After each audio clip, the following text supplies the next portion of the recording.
कैसे हो? हाय। हाँ, अच्छा हूँ। हाँ जी।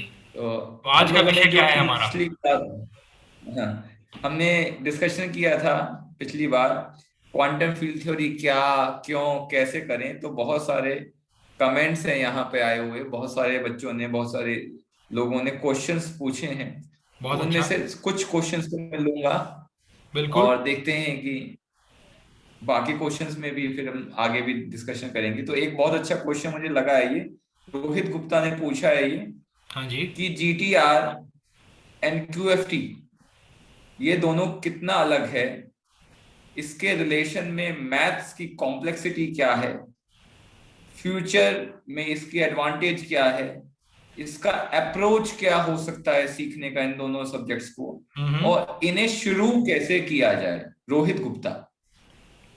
रोहित गुप्ता जी ने बड़ा अच्छा सवाल पूछा है और हम इसको डिटेल में इस बारे में बात करेंगे। तो सबसे पहले तो आप ये पूछ रहे हैं कि जीटीआर और क्वांटम फील्ड थ्योरी कितना समान है और कितना अलग है। तो अगर मैं सरल भाषा में या कम शब्दों में बताऊं तो ये दोनों में समानताएं बहुत कम हैं।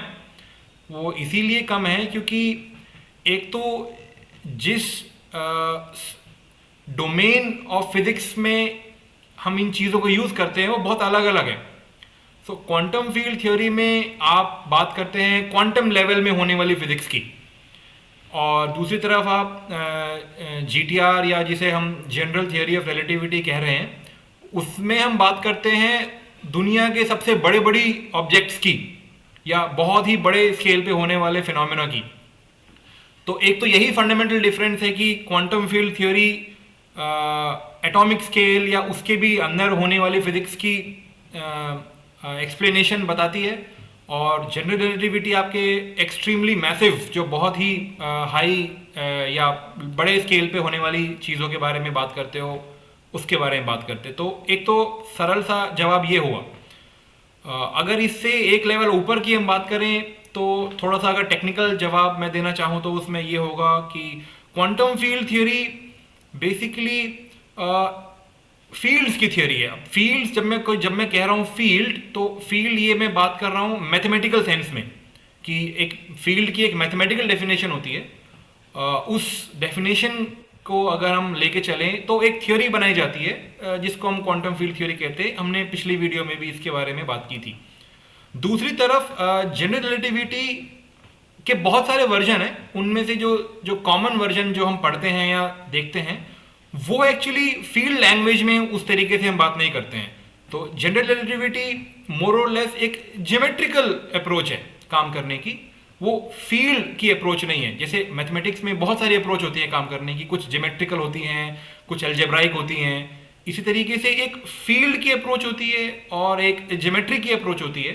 तो जो ज्योमेट्री वाला अप्रोच है अगर उसको हम लेके चलें तो आप जनरल रिलेटिविटी जैसी थ्योरी कंस्ट्रक्ट कर सकते हो। फील्ड के रास्ते से भी आप चल के ग्रेविटी की एक्सप्लेनेशन दे सकते हो, लेकिन जो आइंस्टाइन का ओरिजिनल जो तरीका था काम करने का वो ज्योमेट्रिकल नेचर का था, फील्ड के नेचर का नहीं था। तो ये भी दो तो एक इसमें तरीके से अलग अलग चीजें हैं जो इन दो फील्ड्स को सेपरेट करती हैं। हाँ, आप कुछ कह रहे हैं? इसमें इन्होंने ये भी पूछा है कि इसके रिलेशन में मैथ की कॉम्प्लेक्सिटीज क्या है और इन दोनों सब्जेक्ट्स के फ्यूचर में क्या एडवांटेज होंगे अगर कोई इसे सीखे। ओके। तो देखिए, जहाँ तक मैथमेटिकल कॉम्प्लेक्सिटी की बात है, मैं पर्सनल अपने अगर पर्सनल एक्सपीरियंस से मैं बताऊं तो दोनों ही सफिशिएंटली कॉम्प्लेक्स हैं। सफिशिएंटली कॉम्प्लिकेटेड मतलब ये कहना बड़ा मुश्किल होगा कि क्वांटम फील्ड थ्योरी का मैथमेटिक्स आसान था या रिलेटिविटी का मैथमेटिक्स आसान था। ये एक बड़ा ही मुश्किल सवाल होगा जिसका जवाब दे पाए हम।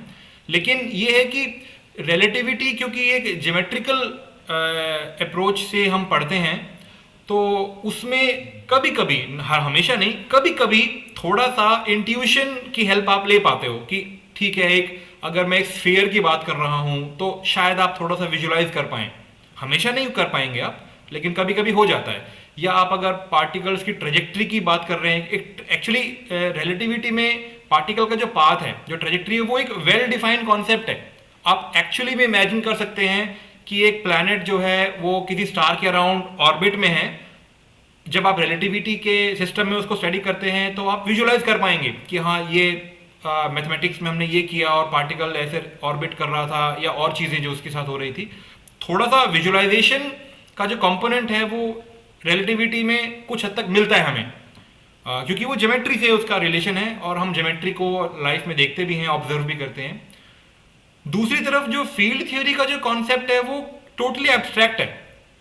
उसमें शायद ही कुछ आप थ्योरी करते समय, थ्योरी के दौरान आप शायद ही कुछ ऐसी चीज़ें होंगी जिन्हें आप इमेजिन करना चाहेंगे या इमेजिन कर पाएंगे। बहुत कम चीज़ें आपको मिलेंगी। उसमें हम बेसिकली नंबर्स से डील करते हैं, तो हम विजुलाइज नहीं कर पाते, हमें नंबर्स के सहारे से ही काम करना पड़ता है। तो ये एक डिफरेंस है दोनों की मैथमेटिकल कह सकते हैं कॉम्प्लेक्सिटी में। हालांकि दोनों कॉम्प्लिकेटेड है, एक तरफ थोड़ा सा विजुलाइजेशन आपको बेटर मिल जाता है, ये मैं कहना चाह रहा हूँ। क्या एडवांटेज क्या है सीखने का? हाँ दोनों देखिए, सब्जेक्ट एडवांटेज तो डिपेंड करता है कि अगर, मतलब अगर मैं कम शब्दों में अगर मैं बताना चाहूँ तो एडवांटेज दोनों का ही अपना अपना है। डिपेंड करता है, अगर आप दुनिया की सबसे छोटी से छोटी चीज़ों के बारे में स्टडी करना चाहते हैं तो क्वांटम फील्ड थ्योरी आपको ज़्यादा अपील करेगा। अगर आप दुनिया की मैसिव से मैसिव, बड़ी से बड़ी चीज़ों के बारे में स्टडी करना चाहते हैं तो आपको जनरल रिलेटिविटी के रास्ते पे चलना पड़ेगा। दोनों अपनी अपनी जगह पे इंपॉर्टेंट सब्जेक्ट्स हैं। बस फ़र्क इस बात से पड़ता है कि आपको ज़्यादा अपीलिंग कौन सी चीज़ लगती है, कि आपको छोटी चीज़ों पे स्टडी करना ज़्यादा इंटरेस्टिंग दिखाई देता है या आपको बड़ी से बड़ी चीज़ों को स्टडी करना ज़्यादा इंटरेस्टिंग लगता है। दोनों अपनी अपनी जगह इंपॉर्टेंट हैं, बहुत ही इंपॉर्टेंट सब्जेक्ट्स हैं। तो दोनों का एडवांटेज भी है, डिसएडवांटेज तो ऐसा कुछ नहीं लगता है मुझे, क्योंकि दोनों के ही अपने इम्प्लीकेशंस हैं। हाँ, जहाँ तक बात प्रैक्टिकल लाइफ की अगर आप मुझसे पूछे तो एक एस्पेक्ट है जहाँ पे जनरल रिलेटिविटी के जो फंडामेंटल क्वेश्चंस हैं या जहाँ तक आप सोचना चाहते हैं उसका आपकी रियल लाइफ में जो इम्पैक्ट है वो उतना ज़्यादा नहीं होगा कंपैरेटिवली, जितना क्वांटम फिजिक्स के फिनोमेना से आपको होगा। ये कंपैरेटिव बात कर रहा हूँ, दोनों ही इंपॉर्टेंट हैं, लेकिन आपकी डेली लाइफ में होने वाली चीज़ों में क्वांटम मैकेनिक्स या क्वांटम फील्ड थ्योरी का इम्पैक्ट थोड़ा ज़्यादा होता है कंपेयर टू रिलेटिविटी की स्टडी का, बट इंपॉर्टेंट दोनों बहुत हैं। मतलब कहना चाह रहे हो आप कि क्वांटम फील्ड थ्योरी क्योंकि क्वांटम फिजिक्स से रिलेटेड है, तो जैसे आपने लास्ट में बोला था लास्ट वीडियो में कि जी क्वांटम कंप्यूटर से भी लिंक है ये सब जी चीजें, और जी। जब जनरल रिलेटिविटी की बात करते हैं तो हम ब्लैक होल, गैलेक्सी और बड़ी बड़ी चीजों की बात हाँ जी। करते हैं, उनका डायरेक्ट हमसे लिंक। हाँ जी, मतलब वो एज अ सब्जेक्ट इंपॉर्टेंट है। वो सवाल आप पूछ सकते हैं, फंडामेंटल क्वेश्चन है, फिजिक्स के फंडामेंटल आपको बताए जाते हैं। लेकिन अगर आप ये सवाल करें कि लाइफ में आपकी रोज होने वाली चीजों में ज्यादा इम्पैक्ट किन चीजों का होगा, बड़ी बड़ी गैलेक्सीज का या छोटे छोटे एटम्स का, तो जवाब ये दिया जाएगा कि छोटे छोटे एटम्स से आपकी लाइफ में ज्यादा असर होता है डे टू डे बेसिस पे compare to galaxies and black holes. शायद मैं इसमें कमेंट ये करना चाहूंगा, मुझे जो लग रहा है कि जब हम क्वांटम फील्ड थ्योरी पढ़ते हैं तो हम क्वांटम इलेक्ट्रोडायनामिक्स पढ़ते हैं स्टार्टिंग में, हाँ जी। जो स्टार्ट करते हैं। और क्योंकि अर्थ पे जो जो बहुत ही बेसिक फोर्स है जो लाइफ के लिए है वो इलेक्ट्रोमैग्नेटिक फोर्स है। बिल्कुल सही, आप बिल्कुल सही कह रहे हैं, बिल्कुल ठीक बात कर रहे हैं आप। ये भी एक रीजन हो सकता ये भी है एक क्योंकि रीजन है आप। ग्रेविटी की क्वांटम। हाँ जी, बिल्कुल बिल्कुल, आपने बड़ा ही अच्छा पॉइंट बताया है बल्कि यहाँ पे, कि जित हम फिजिक्स के जो जानकार हैं वो जानते हैं और मानते भी हैं कि हमारे पास फंडामेंटल चार ही फोर्सेस हैं जिनकी कॉम्बिनेशन से पूरा यूनिवर्स हमारा जो है डिजाइंड है। तो हमारे आसपास जो सबसे ज़्यादा इम्पैक्टफुल जो फोर्स है, जो सबसे ज़्यादा रेलिवेंट तो नहीं लेकिन सबसे ज़्यादा कॉमन फिनोमेना में जो ऑब्जर्व करने वाला फोर्स है वो इलेक्ट्रोडायनेमिक्स ही है, इलेक्ट्रोमैग्नेटिज्म ही है। तो उस तरीके से आप बिल्कुल सही कह रहे हैं कि क्योंकि क्वांटम फील्ड थ्योरी में क्वांटम इलेक्ट्रोडायनेमिक्स की हम बात करते हैं और वो हमारे आसपास होने वाले फिनोमेना में सबसे ज़्यादा कॉमनली अवेलेबल है, इसीलिए भी उसकी इम्प्लीकेशन लाइफ में ज़्यादा है। You are absolutely right, yes. एक क्वेश्चन और है, तो आकाश पांडे और इनका क्वेश्चन ये मैच कर रहा है। हाँ जी। इन्होंने पूछा है कि इसे कैसे शुरू किया जाए, और आकाश पांडे भी कह रहे हैं कि how we can get into quantum physics and field theory deeply. Okay. और यही ऐसा ही मिलता जुलता ही क्वेश्चन जो है सेम क्वेश्चन ही हो गया, ये साइंटिफिक इरफान का भी यही है कि what are the best approach to learn QFT। तो ओके। मुझे लगता है तीनों क्वेश्चन ये एक जैसे ही हो गए। हाँ जी, तो तो मैं आकाश तीनों पांडे। क्वेश्चंस का एक तरीके से ही जवाब देने की मैं कोशिश करूंगा। तो देखिए, क्वांटम फील्ड थ्योरी अगर किसी को शुरू करना है, मतलब मैं अगर ये एज्यूम करूं कि क्वांटम फील्ड थ्योरी से आप अभी इंट्रोड्यूस नहीं हुए हैं और आपने कहीं से सुना है या किसी के जरिए पता चला कि ये एक इम्पॉर्टेंट सब्जेक्ट है और इसे करना चाहिए, आपकी अंडरस्टैंडिंग अभी उस वहीं तक सीमित अगर आपकी अंडरस्टैंडिंग है, तो मेरा सजेशन उसके लिए सबसे पहले यही होगा कि आप क्वांटम मैकेनिक्स को पहले अच्छे से समझ लीजिए। अच्छे से समझने का मतलब ये है कि देखिए, क्योंकि क्वांटम फील्ड थ्योरी ना एक बड़ा ही टेक्निकल सब्जेक्ट है। उसमें हम कहानियों की, किस्सों की, एग्जाम्पल्स की, विजुअलाइजेशंस की इतनी बातें हम कर ही नहीं सकते हैं। इवन जीरो लेवल पे भी नहीं कर सकते हैं। तो क्वांटम फील्ड थ्योरी एज्यूम करके चलेगा बहुत सारी चीजें, वो चीजें जो आपने क्वांटम मैकेनिक्स पढ़ते समय सीखी हैं। तो आपको क्वांटम मैकेनिक्स की अंडरस्टैंडिंग अच्छी होनी चाहिए। एक्सपर्टीज की जरूरत नहीं होती है सब्जेक्ट को आगे चलने के लिए, लेकिन अंडरस्टैंडिंग जरूरी होती है। और अंडरस्टैंडिंग के लिए अगर आप अब क्योंकि ये बड़ा ही मुश्किल है मेरे लिए कहना कि आपको ये 4 टॉपिक आने चाहिए या ये 5 टॉपिक पता होने चाहिए, तो एक इजी तरीका मेरे लिए सजेस्ट करने का ये रहता है कि मैं एक किताब का नाम लूं कि आपको इस given for a particular given book, किसी भी एक बुक के लिए आप पहले 4 चैप्टर आपको समझ में आने चाहिए, या ये जो ऑथर है इस किताब में जो कह रहा है वो आपको इतना इस लेवल का समझ आना चाहिए। तो अगर किसी ने क्वांटम मैकेनिक्स नहीं पढ़ा है और वो क्वांटम फील्ड थ्योरी तक जाना चाह रहा है, या जिसने क्वांटम मैकेनिक्स पढ़ भी लिया है और वो क्वांटम फील्ड थ्योरी में जाना चाह रहा है, दोनों के लिए सजेशन ये होगा कि जैसे हमारे सिस्टम में एक बड़ी ही पसंदीदा बुक मानी जाती है, और वो पर्सनली मेरी भी काफ़ी फेवरेट किताब है, जो कि आप राहुल आपने भी अपने चैनल पे काफ़ी बारी बताई भी होगी। ग्रिफिथ्स की क्वांटम मैकेनिक्स की किताब के बारे में आप काफ़ी बात करते हैं, और आई थिंक मुझे याद आ रहा है आपने उसका कोई बुक रिव्यू भी शायद किया हुआ है अपने चैनल पे, राइट? हाँ हाँ, राइट। एक जनरल हमने बुक रिव्यू किया था बहुत सारी बुक्स का, तो उसमें quantum introduction to, I think आप इंट्रोडक्शन टू क्वांटम मैकेनिक्स की शायद आपने बात की थी। हाँ हाँ, पियर्सन पब्लिकेशन की वो बुक है। पियर्सन पब्लिकेशन की बुक है, आजकल तो पता नहीं, पर पहले वो ग्रीन ग्रीन कलर की बुक आती थी, आई डोंट नो अभी कैसी आती है।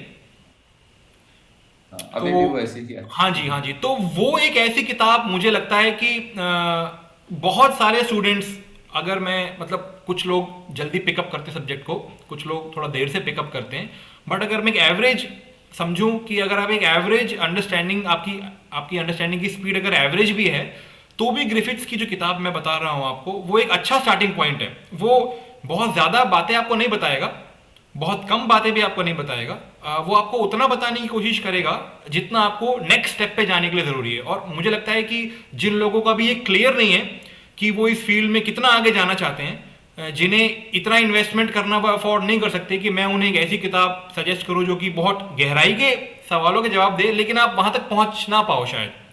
तो एक एक जिसको बोलते हैं ना थियोरेटिकल मिनिमम, एक मिनिमम अमाउंट ऑफ नॉलेज चाहिए जो आगे जाने के लिए जरूरी है, उतना आपको ग्रिफिथ्स की किताब अच्छे से बताने की कोशिश करती है। तो वहां से आप शुरू कर सकते हैं। उसके बाद आप ही ने कई बारी गोल्डस्टीन की बात की है क्लासिकल मैकेनिक्स के लिए, तो फील्ड थ्योरी में जंप करने से पहले ग्रिफिथ्स की किताब के शुरुआती 5-6 चैप्टर्स, 7-8 चैप्टर्स अगर आप कवर कर लेते हैं, उसके बाद आप जो बात करते हैं, गोल्डस्टीन में एक चैप्टर है फील्ड थ्योरी का। मेरा भी यही तरीका है कि आप उसी अप्रोच को फॉलो कर सकते हैं, बजाय इसके कि आप फील्ड थ्योरी की एक अलग से किताब उठाएं।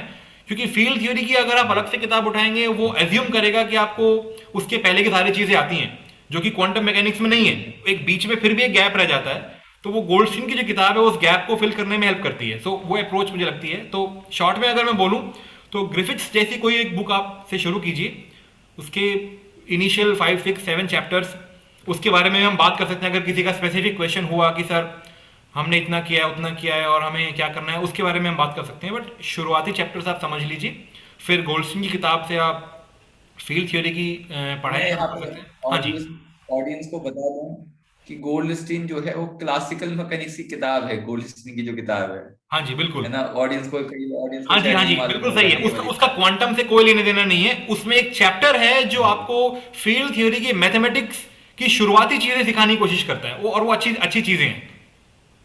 ये भी जो है ना कि जो लेटेस्ट जो एडिशन है गोल्डस्टीन का हाँ जी। क्लासिक, उसमें तो मिलेगा फील्ड थ्योरी, लेकिन जो ओल्ड एडिशन है गोल्डस्टीन का, उसमें फील्ड थ्योरी का डिस्कशन नहीं हुआ अच्छा, हाँ, है अच्छा, ना। ये इस बारे में मुझे जानकारी नहीं थी।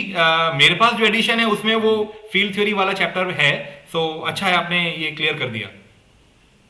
क्योंकि जब मैं एक्चुअली मैं जब छोटा था तो मेरे आसपास जो किताबें थी वो पुराने एडिशन वाली थी, मैंने तब भी पढ़ी ओके। थी मैंने।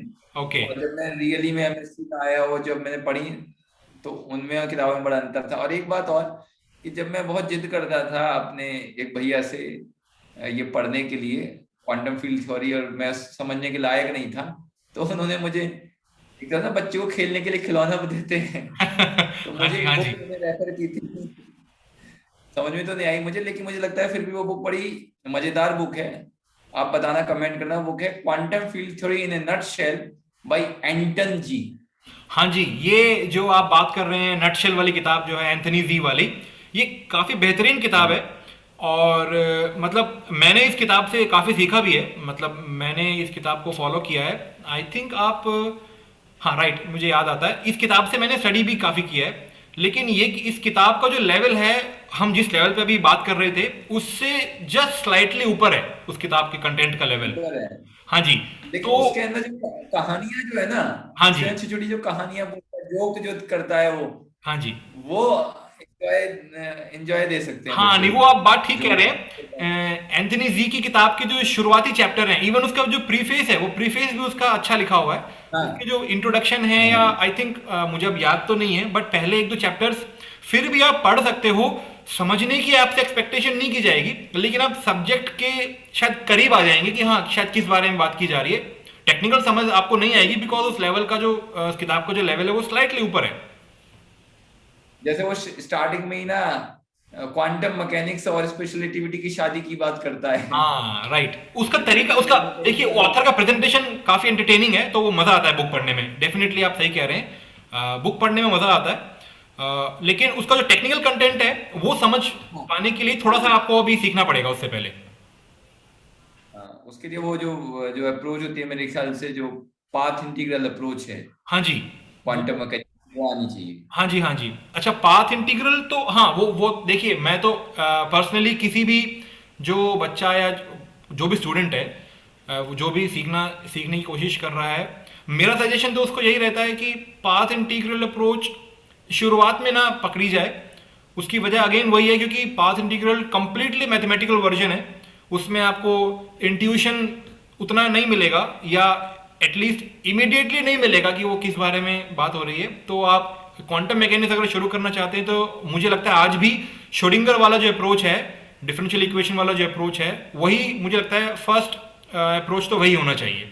आगे आपको सीखनी पड़ेंगी चीज़ें, बट श्रोडिंगर वाला जो अप्रोच है, दो तीन रीजन है वैसा कहने के। एक तो उसके ऊपर जो कंटेंट है वो बड़ा ही स्टेबल है, आपको हर किताब में वैसा ही मिलेगा, और वो अच्छे से ही, मतलब श्रोडिंगर इक्वेशन से बनी हुई क्वांटम मैकेनिक्स का बैड वर्जन मिलना बड़ा मुश्किल काम है। आपको बहुत ही ऐसा मुश्किल ही होगा कि वो किसी ने खराब तरीके से बताया होगा किसी किताब में। तो एक तो तरीका ये होता है कि आप सेफ हो जाते हैं कि मैं जहां भी पढ़ूंगा उसे चांस पूरा है कि वो ठीक से समझाएगा। That's one reason. दूसरा, जो मैथमेटिक्स की रिक्वायरमेंट क्वांटम मैकेनिक्स में क्यों पड़ी, वो वहां से ही समझ में ज़्यादा आती है, बजाय कि दूसरी जो अप्रोच है क्वांटम मैकेनिक्स वाली। तो मुझे लगता है कि श्रोडिंगर वाले अप्रोच से ही शुरू करना चाहिए। जब आप समझने लगते हैं थियरी को, तो आप जंप कर सकते हैं, डिराक वाले वर्जन पे जा सकते हैं, या पाथ इंटीग्रल वाले वर्जन पे जा सकते हैं, उसमें कोई प्रॉब्लम नहीं होती है। जब मैं ऑडियंस को एक बार बता दूं कि जो हम डिस्कशन कर रहे हैं, इसकी हम टेक्निकल डिस्कशन भी करेंगे हर क्वेश्चन की और ज्यादा। हाँ जैसे जी। कि जब अभी हम एक ओवरव्यू बात कर रहे हैं डिटेल में कि बुक्स कौन कौन सी हैं क्वांटम मैकेनिक्स के लिए, और बहुत सारी, और कौन कौन सी कैसे कैसे पढ़ें, या क्वांटम फील्ड थ्योरी के लिए क्या पढ़ें क्या ना पढ़ें, कौन सा चैप्टर है, वो हम सुमित के बिल्कुल। साथ उसके लिए सेपरेट अलग डिस्कशन करेंगे। है बिल्कुल। ना। अभी मैं ये जो डिस्कशन है सिर्फ क्वेश्चन का जवाब देने के लिए है, हाँ कि जी। यार जैसे रोहित गुप्ता पूछ जीटीआर कैसे पढ़ें, तो उसके लिए हम एक और सेपरेट सेपरेट लेक्चर्स लेके आएंगे, तो हाँ जी। आप लोग बिल्कुल। कमेंट्स जरूर कीजिए। हाँ जी, देखिए, हाँ, आप राहुल बिल्कुल अच्छी बात बता रहे हैं ये, क्योंकि एक ही वीडियो में हर तरह की बात या हर तरह की डेप्थ में बात नहीं की जा सकती है। तो इसीलिए आपकी जो कमेंट्स हैं वो बहुत ज़्यादा ज़रूरी हैं, हमें एक पाथ देने के लिए कि आप एग्जैक्टली क्या सोच रहे हैं, ये हमें आपकी कमेंट्स के थ्रू ही पता चलता है। तो कमेंट्स बड़े इंपॉर्टेंट है। जैसे आज हमने क्वेश्चंस उठाए हुए हैं, आप आगे पूछेंगे तो हम किताबों की गहराई में भी जा सकते हैं। जैसे किताबों के बारे में जब हम बात करेंगे तो मैं आपको ऐसे सजेशंस भी दे सकता हूँ। जिन लोगों ने क्वांटम मैकेनिक्स भी कभी नहीं पढ़ी है, वो क्लास 12 में है या क्लास 12 से जस्ट आगे आ रहे हैं, जो क्वांटम मैकेनिक्स समझना चाह रहे हैं लेकिन अभी वहां पहुंचे नहीं, उनके लिए भी बहुत तरह की किताबें अवेलेबल है मार्केट में, उनके बारे में चर्चा करेंगे। तो बस ये एक आखिरी क्वेश्चन और ले रहे हैं हाँ समय। जी। तो ये क्वेश्चन है कि what is energy according to quantum physics, है ना। ये आकाश का क्वेश्चन है। अच्छा एक मैं बता दूं, बाकी कुछ ऑडियंस ने हमें थैंक्स भी बोला है, जिसमें हर्ष हैं, ऋषभ हैं, तो हम इन सबको भी थैंक्स करना चाहूंगा इनके कमेंट के लिए। नहीं, मुझे बड़ा इन्होंने अच्छा थैंक्स लगता है जब ऑडियंस कमेंट्स करती हैं अच्छे के लिए भी। देखिए, आप जरूरी नहीं है आपको कमेंट्स में क्वेश्चन ही पूछने हैं, आप ये भी बता सकते हैं कि इन वीडियोस को हम इम्प्रूव कैसे करें, उस पर भी हमारा पूरा हाँ, ध्यान रहता है, क्योंकि वो भी जरूरी है। ने कहा है कि what is energy according to quantum physics, और एक क्वेश्चन है कि what actually is quantum field is made up of. तो मुझे लगता है ये तो क्वेश्चन थोड़ा सा बड़ा हो जाएगा, लेकिन आप देखिए जो शॉर्ट में जवाब दे हाँ सके। जी, देखिए मैं कोशिश क्वांटम करता हूँ। तो देखिए, quantum, what is quantum field made of. तो पहले इस क्वेश्चन को समझते हैं कि इस क्वेश्चन का मायना क्या है। और मतलब इस क्वेश्चन को जब कोई पूछेगा तो इसके बहुत सारे इंटरप्रिटेशन हैं, उनमें से हम जो बात कर रहे हैं उसका क्या मतलब है। तो देखिए, जब आप बोलते हैं कि अगर आपसे पूछूं what is a stone made of, एक पत्थर किस चीज का बना हुआ है, तो हमारे दिमाग में एक पिक्चर बनती है कि हो सकता है किसी चीज के छोटे छोटे पार्टिकल्स को कलेक्ट कर दिया है, उन्हें हमने चिपका दिया है, बांध दिया है, तो पत्थर बन गया है। मतलब सैंड के ढेर सारे पार्टिकल्स थे, किसी तरीके से वो हमने उन्हें बाइंड कर दिया है और वो पत्थर बन गया है। ये एक एक्सप्लेनेशन हो सकती है। तो जब हम बोलते हैं what is something made of, तो हमारे मन में सवाल उठता है कि कोई बड़ी चीज हमेशा किसी छोटी चीज से ही बनी होती है। ये हमारा कॉमन सेंस हमें बताता है, राइट। तो आप बोलेंगे जी एल्यूमिनियम किस चीज से बना हुआ है, तो जो साइंस के लोग हैं वो जवाब देंगे, समझने वाले जो, कि भाई ये एल्यूमिनियम के एटम से बना होगा, शायद ढेर सारे एल्यूमिनियम के एटम मिलके एक बड़ा सा एक ब्लॉक बन गया, एक शेप बन गया मेटल का। तो अगर आपका सवाल इस डायरेक्शन में है कि क्वांटम फील्ड किस चीज से बना हुआ है, तो जवाब देना मुश्किल है, क्योंकि क्वांटम फील्ड कोई फिजिकल ऑब्जेक्ट तो है नहीं कि जो उससे अपनी किसी छोटी चीज से मिलकर बना होगा। क्वांटम फील्ड एक 100% मैथमेटिकल कंस्ट्रक्शन है, राइट। ये सवाल पूछने का मतलब ऐसा हुआ कि आप पूछे कि अगर मैं बोल रहा हूं कि गुलाब का रंग लाल है, तो आप पूछे जी लाल रंग किस चीज से बना हुआ है। और वो एक प्रॉपर्टी है गुलाब की, उस प्रॉपर्टी की आप बात कर रहे हैं, वो उसका किसी चीज से बना होना जरूरी नहीं है, वो एक प्रॉपर्टी है, एक आइडिया है। वो आइडिया हमेशा किसी चीज से बना नहीं होता है, क्योंकि वो एक फिजिकली टैंजिबल चीज नहीं है कि मेरे हाथ में कोई चीज है वो बनी होगी। तो क्वांटम फील्ड एक मैथमेटिकल कंस्ट्रक्शन है। अगर आपको ये जवाब चाहिए कि किस चीज से बना हुआ है, तो उसका सिर्फ एक ही जवाब है कि वो नंबर्स से बना हुआ है। अगर मैं ढेर सारे नंबर्स का कलेक्शन आपके हाथ में रख दूं और एक रूल समझा दूं आपको कि इन नंबर्स की रिलेशनशिप आपस में कुछ रूल्स के तहत मैं दे रहा हूं। फॉर एग्जाम्पल, अगर मैं आपको नंबर दूं 1, 4, 9, 16, ये एक 4 नंबर का कलेक्शन है, लेकिन इसमें एक रूल है। रूल क्या है? हम नंबर्स का स्क्वायर लेके बैठे हैं। 1 का स्क्वायर 1 हो गया, फिर 4 जो है 2 का स्क्वायर है, एटसेट्रा। तो ऐसे ही मैं आपको ढेर सारे नंबर्स पकड़ा दूं और उसमें कुछ आपको रूल समझा दूं कि ये जो नंबर्स आपस में एसोसिएटेड हैं, ये रूल 1, रूल 2, रूल 3 से आपको सेट करने हैं, तो उसे हम एक क्वांटम फील्ड कह सकते हैं। ये बहुत ही लूज एक तरीका है समझाने का, बहुत ही वेग तरीके से मैं बता रहा हूं। इसके आगे बहुत मतलब ये रूल्स इतने सिंपल और इतने इजी नहीं होते हैं। But quantum field is just a collection of numbers following a set of well defined rules. एक क्वांटम फील्ड एक नंबर्स का कलेक्शन है जो कि एक आपने आपके दिए हुए नियमों के हिसाब से डिफाइंड है। तो यही क्वांटम फील्ड की बेस्ट डेफिनेशन पॉसिबल है। लगभग सारे क्वेश्चन हमने ले ही लिए हैं, और जैसे हमने बोला कि हम आगे भी टेक्निकल वीडियोस बनाएंगे, डिस्कशन करेंगे, बनाएंगे। तो आप लोग कमेंट्स कीजिएगा, आपको और क्या क्या आपके क्वेश्चंस हैं, क्या हम डिस्कस कर सकते हैं, है ना। जो और भी कुछ चीजें क्वेश्चंस अगर हमारे छूट भी गए होंगे तो ऐसा नहीं है, हम उनको नेक्स्ट वीडियो में उनको जरूर फॉलो अप करेंगे। हम आपके सभी क्वेश्चंस के जवाब देने की पूरी कोशिश करेंगे। आप क्वेश्चंस पूछते रहिए। हाँ, और कोई भी क्वेश्चन स्टूपिड क्वेश्चन नहीं होता, आप किसी भी तरीके का कोई भी क्वेश्चन पूछ सकते हैं, बिल्कुल बिल्कुल। किसी भी प्रकार, हाँ है जी। ना। हर तरह की क्वेश्चंस वेलकम है। अगर अगर उन सवालों का जवाब साइंटिफिक फ्रेमवर्क में दिया जा सकेगा तो ज़रूर दिया जाएगा। कुछ सवाल ऐसे भी होते हैं जो साइंस के बाहर चले जाते हैं, फिलोसफिकल हो जाते हैं, उनका जवाब देना ना तो संभव हो पाता है हर बारी, और ना ही यूजफुल भी उतना नहीं होता है जितना साइंटिफिक फ्रेमवर्क में रह के आप कर सकते हैं। लेकिन क्वेश्चंस आप ज़रूर पूछिए, उस पर कोई रिस्ट्रिक्शन नहीं है। तो ठीक है, आज का हम सेशन यहीं पे ओवर करते हैं। थैंक यू, फिर थैंक यू हाँ सो जी मच। बिल्कुल, आपसे फिर मिलेंगे राहुल। और इस वीडियो को ज़रूर शेयर कीजिए अपने दोस्तों के साथ। उन्हें भी अगर सवाल पूछने का उन्हें मौका मिलेगा तो उनको भी इनवाइट कीजिए आप। हम सभी तरह के सवालों के जवाब डिस्कस करने के लिए विलिंग हैं। तो ओके बाय बाय। देन, फिर मिलेंगे।